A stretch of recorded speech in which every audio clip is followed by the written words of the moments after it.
2020, the Toronto Star wrote about the bankruptcy of Barrymore Furniture Company Limited, titled "Barrymore Furniture has filed for bankruptcy, leaving a throng of angry, unpaid workers in its wake."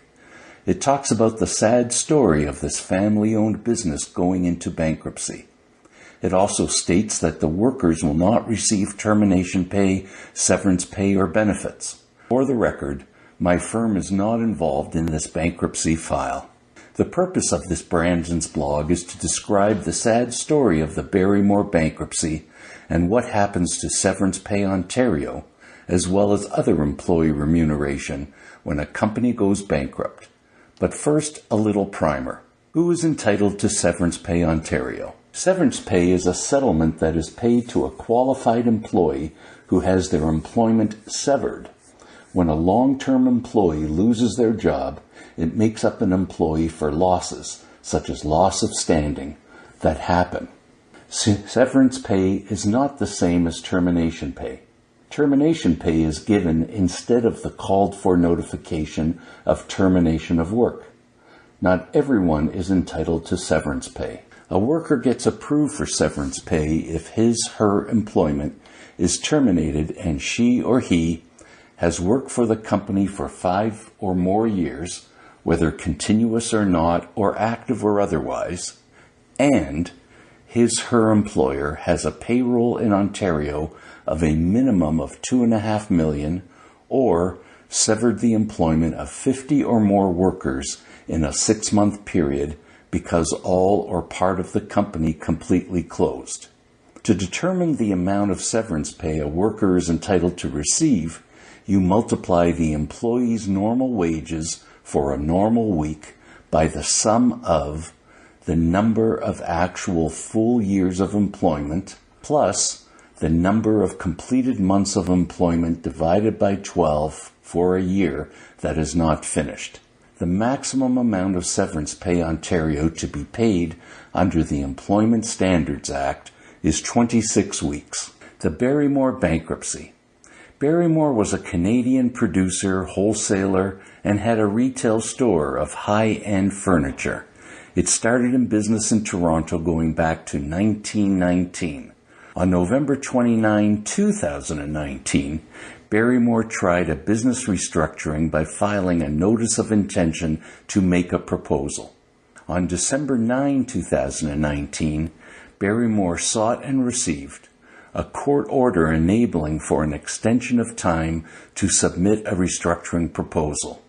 Barrymore had until February 12, 2020 to submit its debt settlement plan and other necessary documents.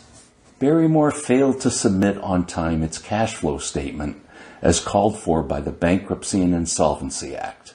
On January 17, 2020, Barrymore filed an assignment in bankruptcy. Barrymore filed its NOI to try to accomplish a few things. 1. Give it some breathing room from its creditors by invoking a stay of proceedings. 2. Allow it to operate during the crucial holiday shopping season. 3. Try to find a buyer for its business. The post-NOI period. Once the NOI was filed, Barrymore began a sales process to try to find a buyer for the entire Barrymore business. 17 parties were identified as being potential purchasers. Only 7 were interested in performing due diligence. At the same time, the proposal trustee got proposals from 2 professional liquidators. They did that so in case no buyer closed a purchase of Barrymore, they could hit the ground running in liquidating the assets. Unfortunately, nobody submitted an offer for Barrymore's business. Hence, Barrymore's bankruptcy. Barrymore's Statement of Affairs. The Barrymore Sworn Statement of Affairs shows assets of only $240,000. The assets are inventory, $200,000, and machinery and equipment, $40,000.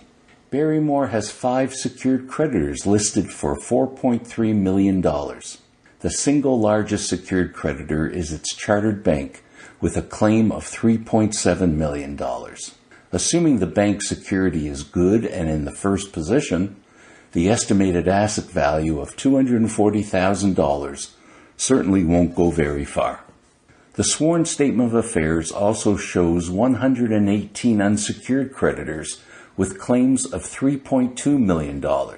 So with total claims recorded in Barrymore's books and records of $7.5 million, and the book showing only $240,000 of assets, there is a huge imbalance. The family that owns the business is shown to be owed $1.7 million as an unsecured creditor. The former employees are also unsecured creditors. With that financial imbalance, it is no wonder the licensed insolvency trustee in the Barrymore bankruptcy could not run the business. Instead, it received court approval to enter into a liquidation agreement with one of the liquidators. The liquidation sale to the public has begun. Either the amount shown in the books for inventory value is too low, or the liquidator has the authority to bring in new goods to put into the bankruptcy sale, or both. It is too much effort to go through for inventory worth so little compared to the bank's secured debt. The former employee's claims. I don't know what the real individual claims of each former employee might be, but it can include wages or salary, vacation pay, termination pay, severance pay, and benefits. The Barrymore employees are members of the United Steelworkers Union. The Steelworkers Toronto Area Council represents the former Barrymore employees. Both the union and the former employees are naturally quite upset over the bankruptcy. Once again, working people are victims of a rigged system that disregards their interests while giving priority to wealthy investors, said Carolyn Egan, president of the Steelworkers Toronto Area Council.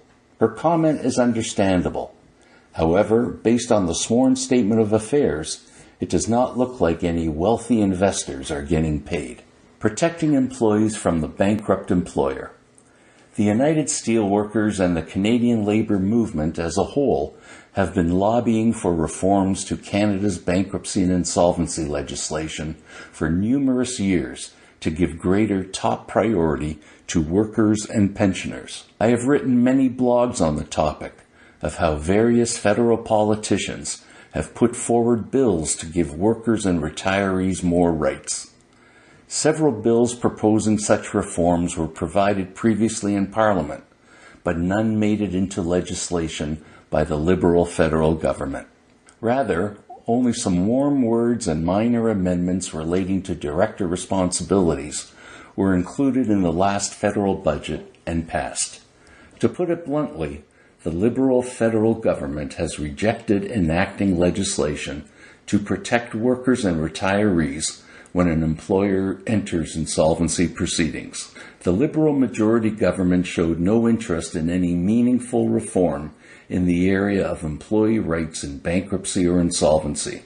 Perhaps for their next budget, the minority government will be forced to look seriously at it. What happens if my employer owes me money and goes bankrupt? The BIA created a device for workers of a company that entered either bankruptcy or receivership and are owed money. It does not cover employees of a company trying to right-size itself through a restructuring proposal.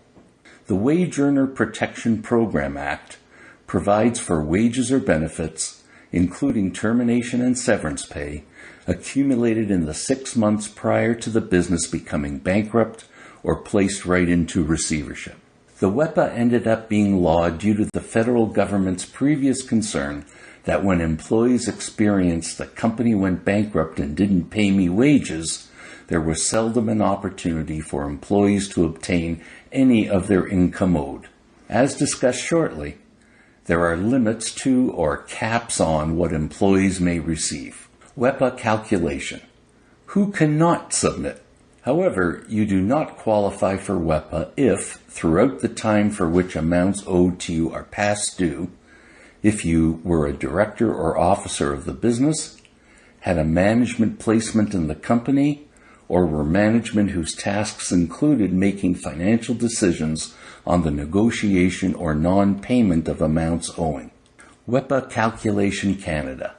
You could qualify if your previous employer has really gone into bankruptcy or receivership and you have overdue wages, salary, vacation pay, or unreimbursed costs from the firm throughout the 6 months prior to the date of bankruptcy or receivership. The WEPA gives funds to Canadian employees owed money when their employer enters into either bankruptcy or receivership. The WEPA provides a punctual settlement of qualifying employee earnings. The quantity of the qualifying employee earnings is an amount equivalent to 7 times maximum regular insurable earnings under the Employment Insurance Act. As of January 1, 2020, the maximum yearly insurable earnings amount is $54,200. This means that the max amount of a former employee can claim under WEPA is $7,296.17 in 2020. Receivers and licensed insolvency trustees are required to tell employees of the WEPA program and provide workers information regarding amounts owing.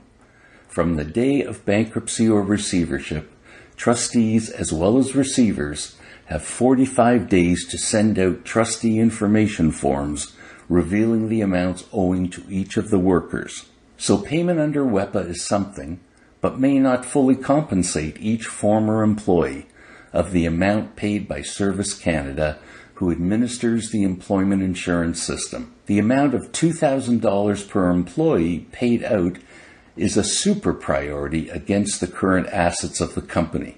The balance paid out, up to the cap, is not a super priority. So in Barrymore's case, the total of all the individual first $2,000 amounts paid to each former employee will rank in first place against the inventory at the date of bankruptcy. This claim ranks ahead of all listed creditors, even the secured ones. Wrap up. Have you lost your job due to the fact that your employer entered into bankruptcy or receivership? Were you a director of a company that went bankrupt or into receivership, and now you are being chased for statutory personal liabilities? Is your company in financial trouble and you just don't know how to save it? Is the pain, stress, and anxiety of excessive debt currently negatively affecting your health? We understand your pain. We will certainly ensure that no bill collectors call you. We will take all the migraines, stress, and anxiety you are experiencing off of your shoulders and place it onto ours. We will repair things so that you can march forward in a healthy and balanced way, pain-free, debt-free, and guilt-free. It is not your fault that you remain in this scenario. You cannot fix it on your own since you have actually only been shown the old methods. The old ways do not work anymore. The Ira Smith team makes use of brand new ways which will return you promptly to a hassle-free life while getting rid of your debt. Call the Ira Smith team today. We provide a totally no-cost consultation to help you solve your issues. We understand the discomfort your debt creates. We can also end that painful feeling right away from your life. This will certainly allow you to start fresh again. Call the Ira Smith team today